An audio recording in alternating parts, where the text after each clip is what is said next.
En las veces anteriores, la primera parte, Jesucristo ora por él y le dice al Padre, Padre, tú me enviaste con una misión, yo he terminado toda la misión a la que tú me has enviado. Yo ya te he glorificado delante de mis discípulos. Ahora glorifícame tú al lado tuyo. Y le dice también, dice, a todos los que tú me distes, a todos yo los he guardado, ninguno se perdió, porque yo los cuidé. Únicamente se perdió el hijo de perdición, pero a todos los guardé y ninguno se perdió. En otra parte, más abajo, empieza a decirle al Padre, yo los cuidé en tu nombre, pero ahora yo ya me voy. Ahora cuídalos tú, cuídalos del maligno, guárdalos de la tentación y continúa orando. En esta parte hay otro punto muy especial. Creo que toda esta oración es muy especial. Si en alguna ocasión a algunos de ustedes les toca compartir en otro tiempo este tema donde Jesús habla por sus discípulos, creo que necesitan dividirlo en unas 8 partes. Yo pensaba darlo en una sola, lo dividí en 4 y creo que no es suficiente. Es algo muy hermoso.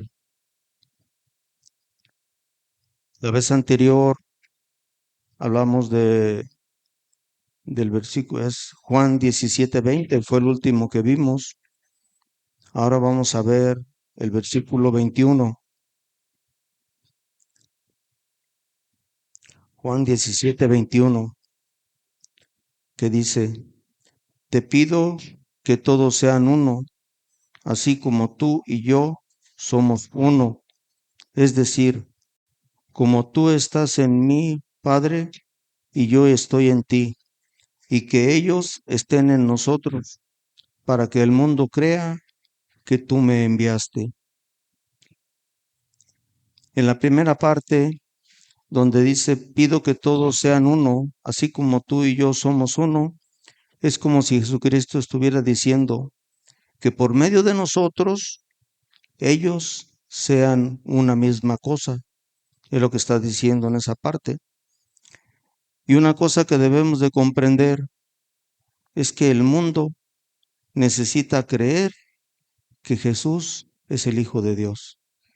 Esa es nuestra misión, de que Jesucristo a través de nosotros haga comprender al mundo que Él es el Hijo de Dios. En una ocasión cuando Jesús estaba en una fiesta en el templo de Jerusalén, estaba en el pórtico de Salomón y Él estaba hablando a la gente. Mucha gente se empezó a acercar a Él para oírle, pero de toda la gente que lo estaba oyendo, no creían en Él, no le creían a lo que estaba hablando. Y Jesús les dijo, no me crean a menos que lleve a cabo las obras de mi Padre. Pero si hago el trabajo de mi Padre, entonces crean en las obras y los milagros que he hecho, aunque no crean en mí. Pero les está diciendo, si ustedes creen en las obras y los milagros que he hecho, entonces van a reconocer y entenderán que el Padre está en mí y yo estoy en el Padre. En cierta ocasión, cuando estaba con sus discípulos, les estaba diciendo, dice, si ustedes realmente me conocieran, también sabrían quién es mi Padre.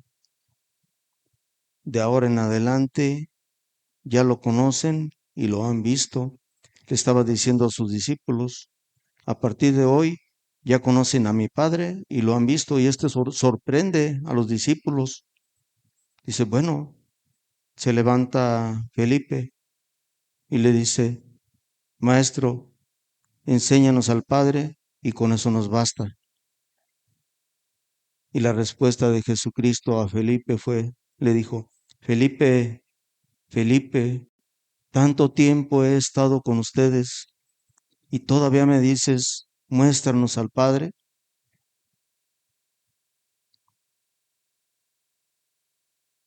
¿Todavía no sabes quién soy? Le dice Jesucristo a todos sus discípulos, los que me han visto a mí, han visto al Padre. Entonces, ¿cómo me pides que les muestre al Padre? ¿Acaso no crees que yo estoy en el Padre y el Padre está en mí? Las palabras que yo digo no son mías, sino de mi Padre, quien vive en mí. Estaba enfatizando Jesucristo. Lo que yo hablo no lo hablo de mi cuenta. Mis palabras son palabras de mi Padre que vive en mí. Él, mi Padre, hace su obra a través de mí. Aquí, esta manifestación de Dios, el hablar a través de Jesucristo, es porque todavía aún no había nacido la iglesia. Después de que nace la iglesia, hay un cambio y, y desde que los discípulos empiezan a predicar el evangelio después de Pentecostés, ahora quien le hablaba a las personas era Jesucristo a través de sus discípulos. Y es algo que debemos de comprender. Si nosotros le predicamos el evangelio a la gente, le predicamos la palabra de Dios, no palabra nuestra, no vamos a ser nosotros quien le hablemos a la gente, va a ser Jesucristo mismo quien está hablando. Ahí radica la importancia de que conozcamos a Jesucristo para que al abrir nuestra boca sea palabra de Cristo, que se hable hacia los nuevos creyentes. El apóstol Pablo dice en Romanos, así como nuestro cuerpo tiene muchas partes y cada parte tiene una función, al decir que nuestro cuerpo tiene muchas partes, tenemos dos ojos, dos oídos, una nariz, una boca, dos manos, dos pies. Cada quien tiene una función. Los ojos son para ver, los oídos para oír, nuestra boca para hablar la palabra de Dios, nuestros pies para ir a predicar el Evangelio. Por eso tenemos todos esos miembros, pero todos esos miembros forman parte de un solo cuerpo, de mi cuerpo. Todos los miembros forman mi cuerpo. La iglesia de Cristo es igual. Tiene muchos miembros y cada miembro de la iglesia de Cristo tiene una función, pero cada función tiene la misma importancia para Dios. Habrá quien predique, habrá quien esté observando que todo fluya bien, habrá quienes sean pies y vayan a predicar el Evangelio, habrá quienes vienen a tener todo esto limpio, los baños, las sillas bien acomodadas. Para Dios tiene el mismo valor. ¿Por qué? Porque lo estamos haciendo para Él.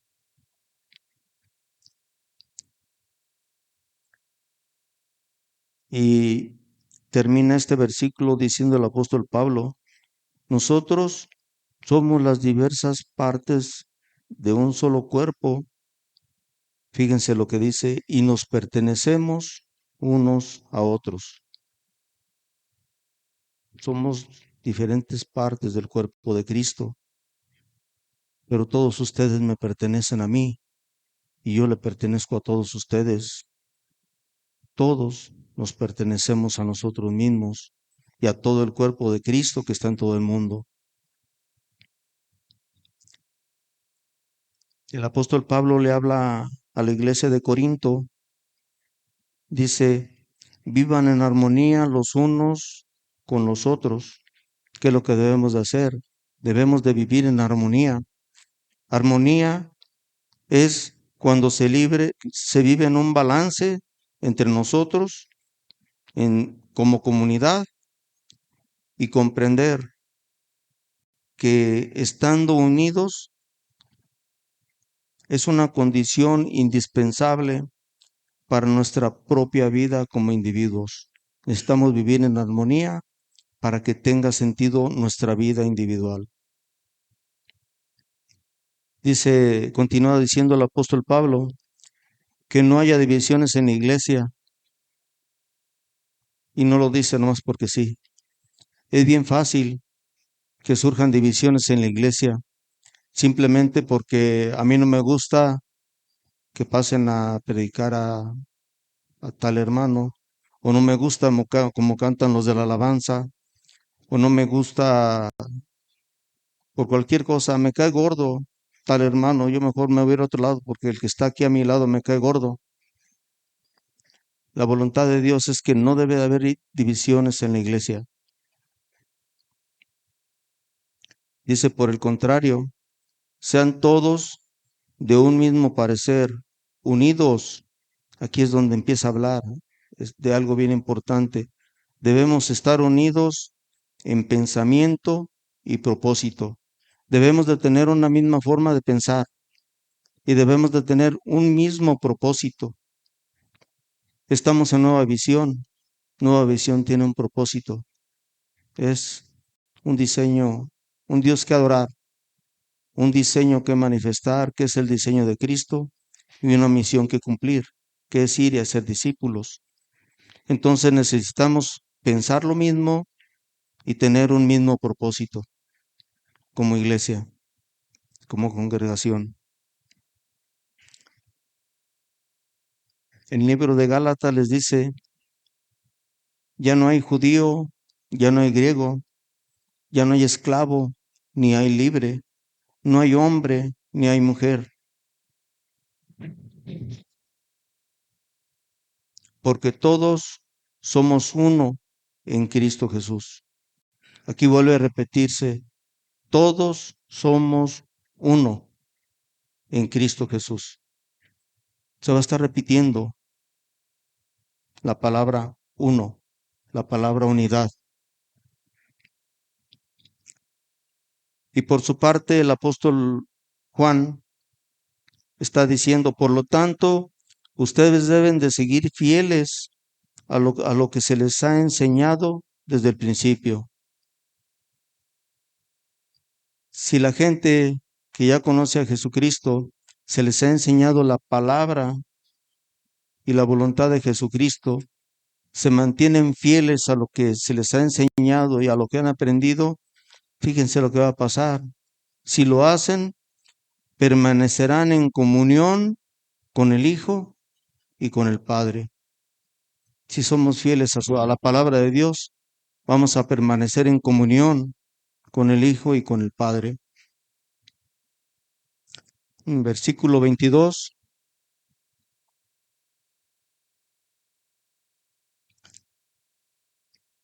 dice, les he dado la gloria que tú me diste para que sean uno como nosotros somos uno.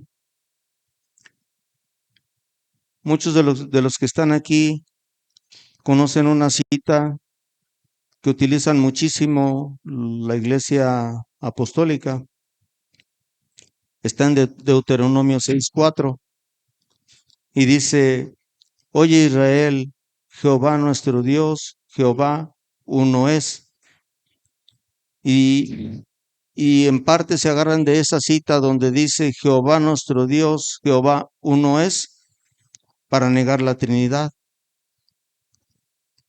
Pero si nosotros en esta cita nos vamos al hebreo, la palabra uno viene de la palabra hebrea ethad y no significa uno, significa unido.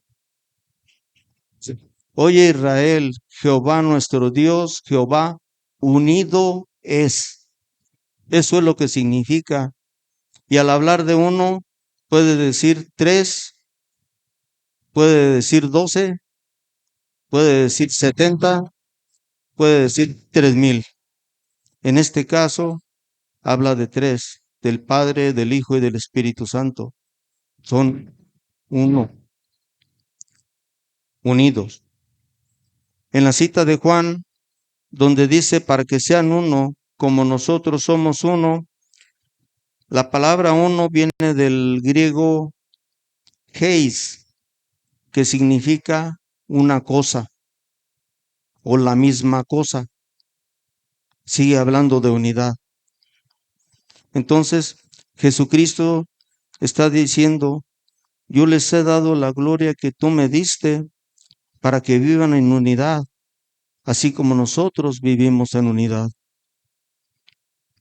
Para que sean una cosa, como nosotros somos una misma cosa.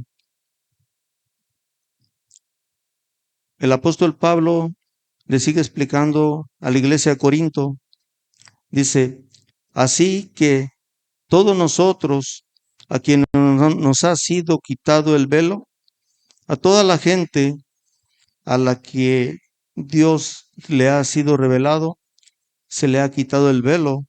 Ahora pueden escuchar y comprender en realidad a Dios, porque el velo que nos cubría se nos ha sido quitado. Y al quitársenos el velo, podemos ver nosotros ver la gloria de Dios, pero al mismo tiempo reflejarla. Si nosotros podemos ver la gloria de Dios, es para que nosotros vayamos y reflejemos la gloria de Dios. Para eso se nos quitó el velo. No nada más para que nosotros veamos la gloria de Dios, sino para que vayamos y la reflejemos. Y el Señor, fíjense lo interesante, dice, y el Señor, quien es el Espíritu, aquí ya nos está hablando de la tercera persona de la Trinidad. Nos estaba hablando primero del Padre y del Hijo, pero aquí dice que Cristo es el Espíritu Santo. Dice, y el Señor, quien es el Espíritu, nos hace más y más parecidos a Él a medida que somos transformados a su gloria e imagen. La voluntad de Jesucristo es que día a día seamos transformados a su imagen.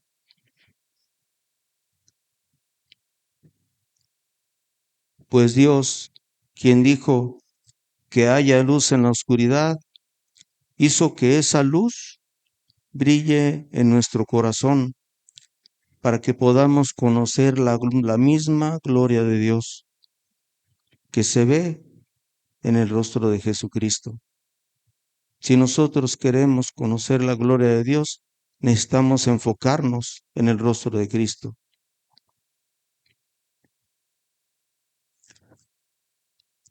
El apóstol Juan sigue explicando en Primera de Juan, dice, les anunciamos lo que nosotros mismos hemos visto y oído, pero esto es algo que también debemos de hacer nosotros. Nosotros debemos de ir y anunciar lo que ahora hemos visto y oído. ¿Para qué? Hay un motivo bien especial. Para que toda la gente que escuche el Evangelio llegue a tener comunión con nosotros de la misma manera en que nosotros tenemos comunión con Cristo. Ese es el objetivo. Que toda la gente que no conozca a Cristo, lo conozca, pueda tener comunión con nosotros, así como nosotros tenemos comunión con el Hijo y con el Padre. En el versículo 23, aquí continúa diciendo Jesús en su oración por sus discípulos, yo estoy en ellos y tú estás en mí. Que gocen de una unidad tan perfecta que el mundo sepa que tú me amas, que tú me enviaste y que los amas tanto como me amas a mí. Al decir yo estoy en ellos, Cruz, cuando estaban en la alabanza, dio una cita que es la misma que voy a dar. Dice, todo el que come mi carne y bebe mi sangre, permanece en mí y yo en él. ¿Qué está diciendo? El que tiene hambre y sed de justicia, venga a mí, coma y beba. Por eso dice, yo estoy en ellos, porque ellos comen de mí y beben de mí. Después, en la otra parte del versículo, Jesús dice, y tú estás en mí, le está diciendo al Padre. En una ocasión que también no creían que Jesucristo era el Hijo de Dios, Jesucristo les dice, ¿acaso no creen? Esto es para reiterar lo que ya había dicho. ¿Acaso no creen que yo estoy en el Padre y el Padre está en mí? Las palabras que yo digo no son mías, sino de mi Padre, quien vive en mí, hace su obra a través de mí. Que gocen de una unidad tan perfecta que el mundo sepa que tú me enviaste. Pero fíjense lo curioso, siempre se nos ha enseñado y hemos sabido que Dios nos ama. Dios nos ama. Pero fíjense lo que dice en este versículo. Dice que gocen, que está hablando por sus discípulos y en la actualidad por su iglesia. Que la iglesia goce de una unidad tan perfecta que todo el mundo sepa que tú me enviaste y que los amas tanto como me amaste a mí. El Padre nos ama de la misma forma que ama a su Hijo Jesucristo. Él, a ese hombre perfecto que vivió y murió sin pecados, que murió por que tomó nuestro lugar en la cruz, el Padre lo ama. Nosotros siendo pecadores, siendo débiles, siendo imperfectos, siendo enemigos de Dios, Dios nos ama de la misma manera que a su Hijo unigénito. ¿Se imaginan cuánto nos ama? El amor de Dios es infinito. Dios nos ama de una forma infinita, exactamente igual como ama a su Hijo.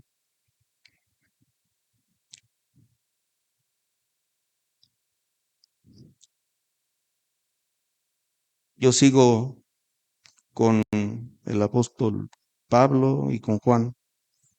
Dice Pablo a los colosenses, quiero que ellos cobren ánimo y estén bien unidos con fuertes lazos de amor.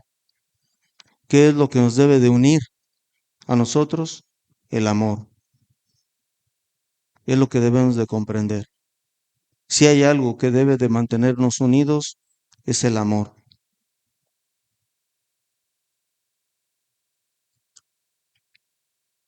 Después continúa diciendo, quiero que tengan plena confianza de que entienden el misterioso plan de Dios. Dios tiene un plan misterioso y lo dice en Colosenses. Quiero que tengan plena confianza de que entiendan el misterioso plan de Dios. ¿Saben cuál es ese misterioso plan de Dios? Es Jesucristo mismo. Ese plan misterioso que tenía Jesucristo para la humanidad, el Padre para la humanidad, era su Hijo Jesucristo. Ese era su misterioso plan. Después el apóstol Pablo dice o reitera, nadie jamás ha visto a Dios, pero si nos amamos unos a otros, Dios vive en nosotros y su amor llega a la máxima expresión en nosotros. A Dios no lo hemos visto, nadie le ha visto jamás, pero si nosotros nos amamos, el amor de Dios que habita en nosotros va a llegar a su máxima expresión en nosotros. Necesitamos amarnos unos a otros para que el amor de Dios se manifieste en nosotros y a través de nosotros.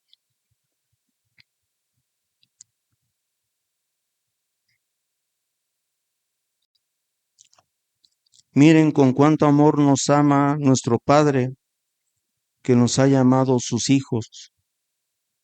Somos hijos adoptivos, pero somos hijos de Dios. Y Él nos ha llamado, a Él dice que somos sus hijos. Y en realidad, si somos verdaderos discípulos de Jesucristo, eso es lo que somos. Somos hijos de Dios, hijos amados de Dios.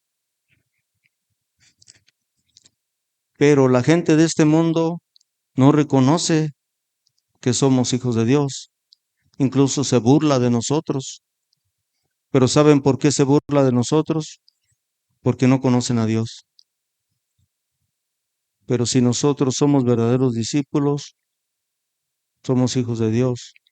Y aunque el mundo se burle y diga que no lo somos, lo dice porque no conocen a Dios.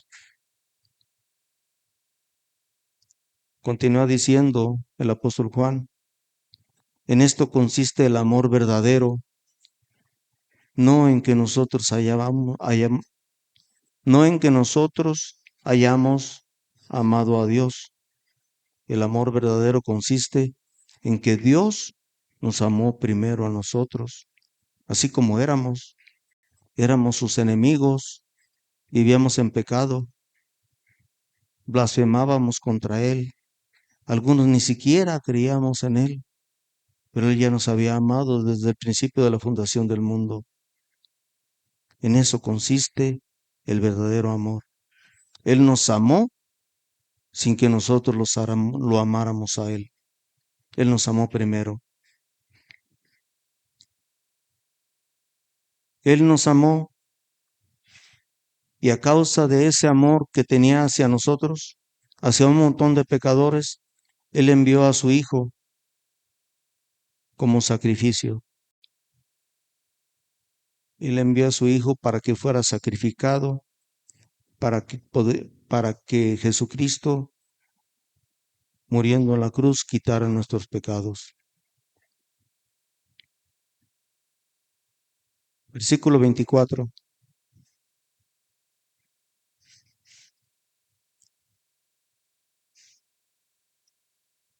Dice, Padre, quiero que los que me diste estén conmigo donde yo estoy.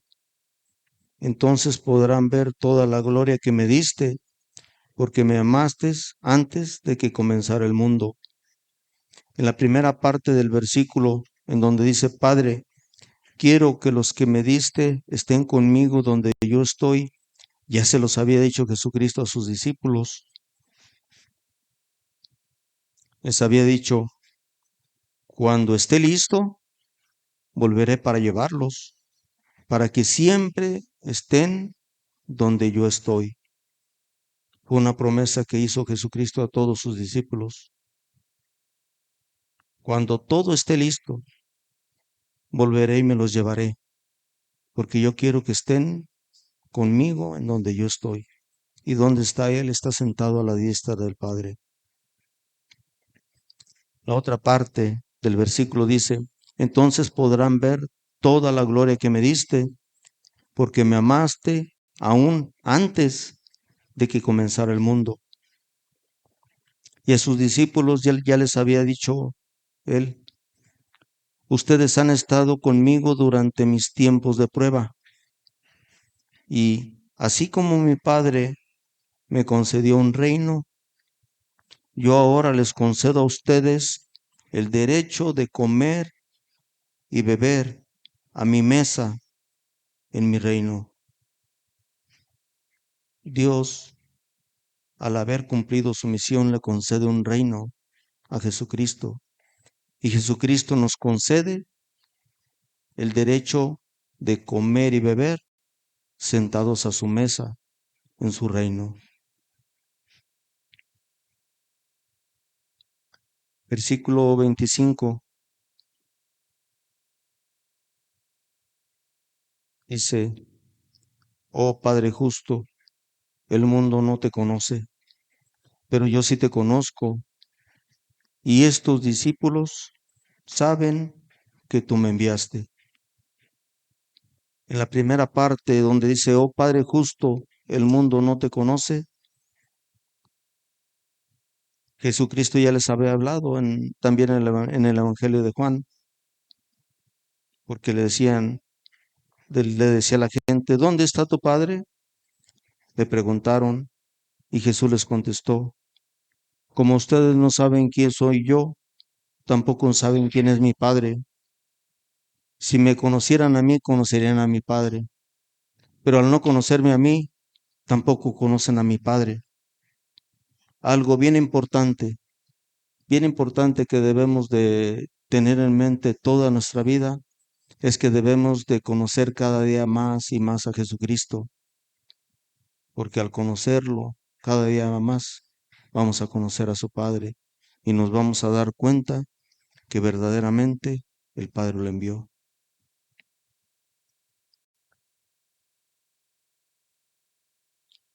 El conocer a Jesucristo, Jesucristo vino a manifestar el carácter y la gloria del Padre. Y la única forma de conocer al Padre es conociendo a Jesucristo, porque Jesucristo refleja la misma gloria del Padre. Él vino a darnos a conocer al Padre. Entonces, si nosotros conocemos a Jesucristo, también vamos a conocer al Padre. Pero necesitamos conocer a Jesucristo, no hay otra forma de conocer al Padre. En la otra parte que dice, pero yo sí te conozco y estos discípulos saben que tú me enviaste. Nadie conoce verdaderamente al Hijo, únicamente el Padre, y nadie conoce al Padre, únicamente el Hijo. Pero hay un pequeño grupo de personas que conocen al Hijo, que son aquellas a quienes el mismo Hijo decidió revelárselos. Si Jesucristo se ha revelado a ti, es porque Él mismo quiso revelarse, no porque tú decidiste que Dios se revelara a ti. Fue Jesucristo quien decidió revelarse a cada uno de ustedes, a mí. Fue decisión de Él. Si estamos aquí, no es porque tomamos nosotros la decisión. Si estamos aquí es porque fue decisión de Jesucristo. Y si Él se está revelando a nosotros, fue Él quien lo decidió.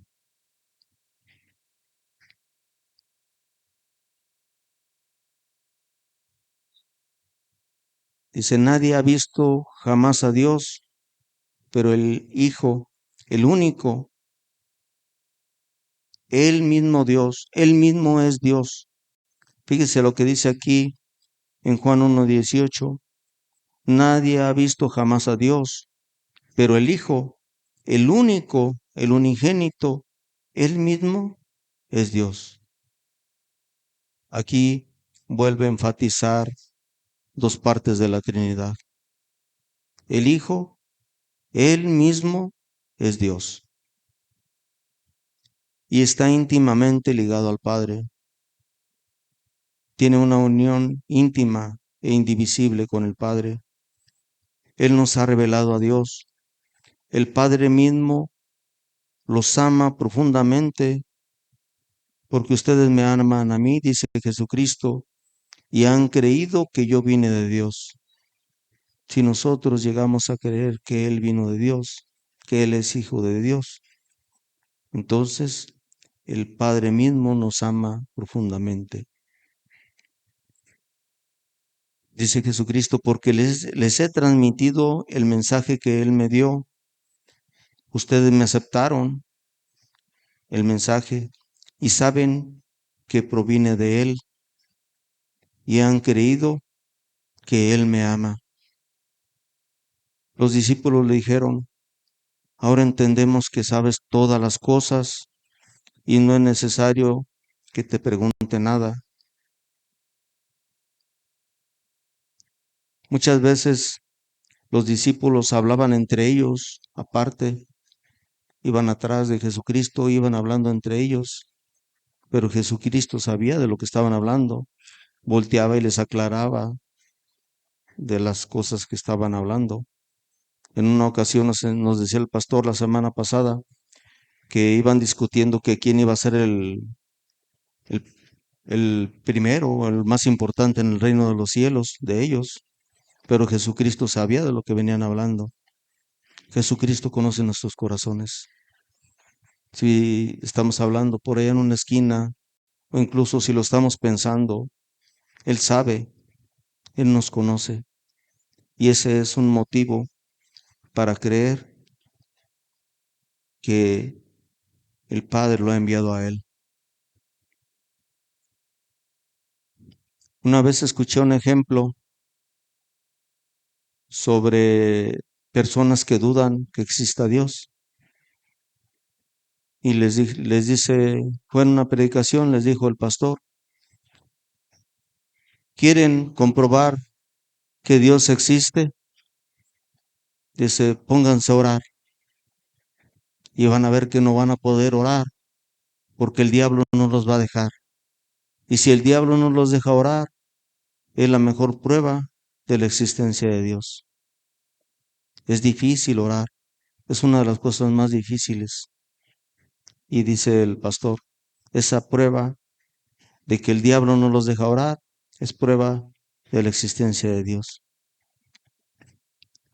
Los discípulos le dicen, vuelvo a repetir, ahora entendemos que sabes todas las cosas y que no es necesario que nadie te pregunte. Por eso creemos que viniste de Dios. Versículo 26.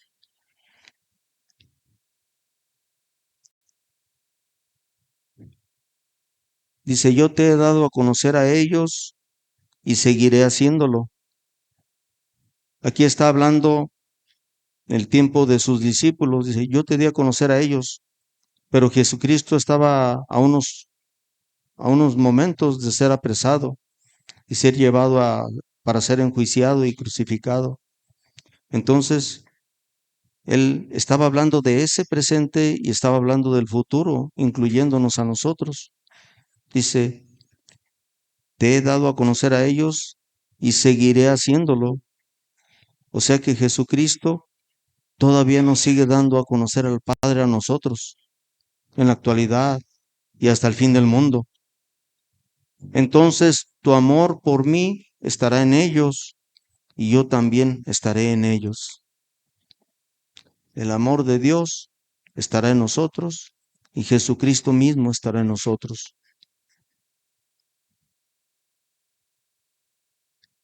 El rey David profetiza parte de este versículo en 3 ocasiones en los Salmos. En el Salmo 22 dice, anunciaré tu nombre a mis hermanos, entre tu pueblo reunido te alabaré. Después en el Salmo 40 dice, a todo tu pueblo le conté tu justicia, no tuve temor de hablar con libertad, como tú bien lo sabes, oh Señor. Y continúa diciendo el mismo Salmo, no oculté en mi corazón las buenas noticias acerca de tu justicia, hablé de tu fidelidad y de tu poder salvador. A todos en la gran asamblea les conté tu fidelidad y tu amor inagotable.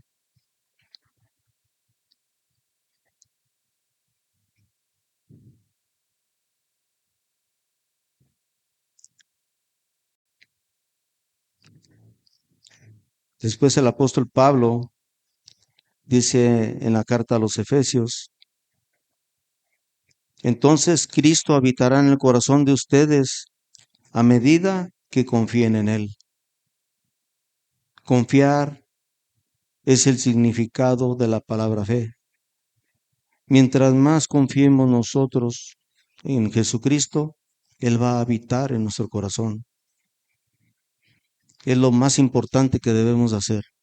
Si nosotros no confiamos en Jesucristo, nunca, nunca veremos a Dios, porque Él no va a habitar en nuestro corazón. Necesitamos confiar en Él. Y al confiar en Él es hacer lo que Él nos pida, obedecer lo que Él nos ordene. ¿Y qué es lo que nos ordena?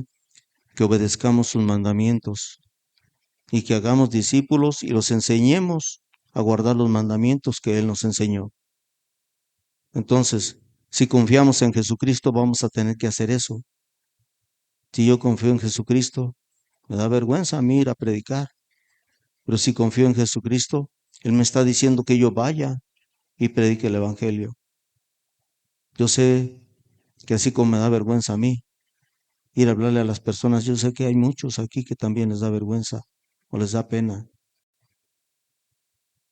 Pero si verdaderamente confiamos en Jesucristo, es un mandamiento que Él nos dejó. De hecho, es el último mandamiento. Vayan y hagan discípulos. Si confiamos en Jesucristo, dice el apóstol Pablo, echarán raíces profundas en el amor de Dios. Jesucristo, cuando hablaba del hombre prudente que construyó su casa sobre la roca, dice que llegarán fuertes vientos, llegarán lluvias y vientos, y la casa no se derrumbará porque está afincada sobre la roca. Pero está hablando,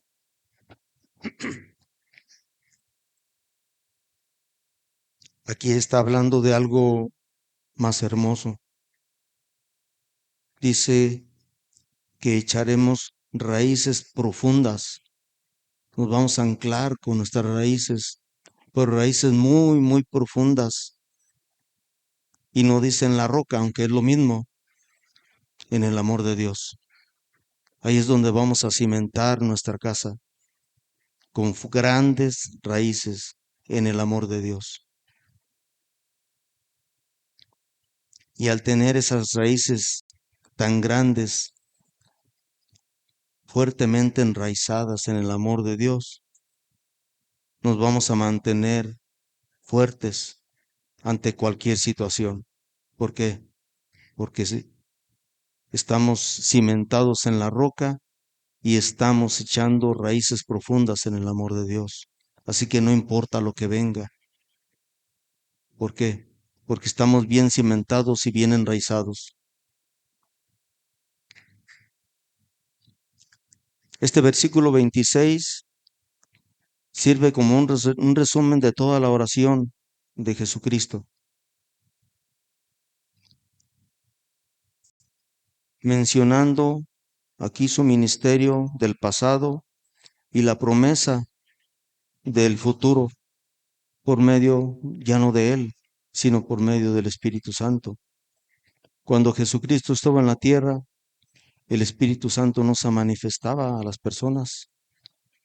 Ya no está Jesucristo en la tierra. Ahora es el Espíritu Santo el que nos está hablando.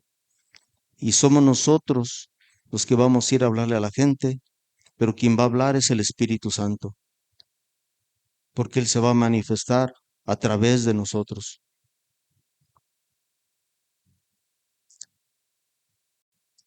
Jesús vino al mundo con un propósito de revelar al Padre. Él fue el perfecto espejo de la majestad divina.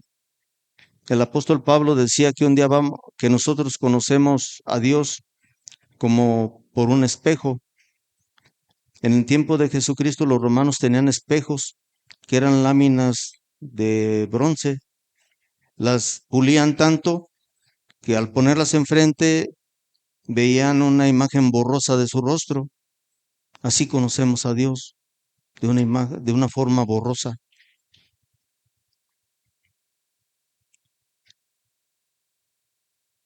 Pero dice que Jesús vino al mundo con el propósito de revelar al Padre, y Él fue el perfecto espejo de la majestad divina. Ya no fue un espejo de bronce como lo hacían los romanos. Jesucristo es un espejo perfecto en donde al verlo a Él vamos a ver perfectamente cómo es el Padre. Ya no lo vamos a ver en una forma borrosa, lo vamos a ver tal y como es Él. La expresión dar a conocer tu nombre significa dar a conocer la misma persona de Dios. Aquí se enfatiza la misión cumplida de Jesucristo. Jesús cumplió su misión, acabó su obra totalmente, pero ahora nos corresponde a nosotros continuar con su obra.